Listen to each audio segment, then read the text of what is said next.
Bible पढ़ा पूर्व आपण मैंने किपरि प्रेयर करेंगे आसतु प्रेयर करेंगे। सर्वशक्तिमान परमेश्वर पिता तुमको धन्यवाद दे प्रभु, कारण आम मानक यह सुंदर राति रे तुमर जीवंत वाक्य को पढ़ापी सुजोग देच। आम मान हृदय जदि कौन सी असुचि थे ताहा जाड़ीपोड़ी पाँच कर दियो प्रभु।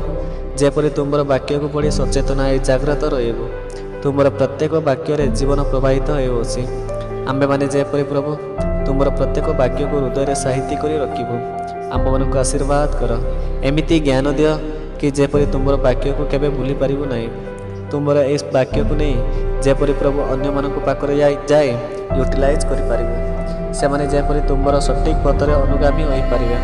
जेपरी कि प्रभु पढ़ा समय कपटी मानक परि न होई कन्सियस माइंड पढ़ी पारिबु। एथिपाई आम मानक आशीर्वाद कर।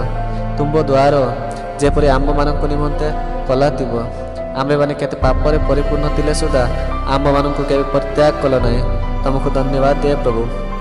तुमर दूत आम मानक सम्मुखरे पठाओ एवं जेपरी सठिक पथरे चलई नेबे प्रभु। आरंभ किपरि करिवार आमे जानि पारु ना।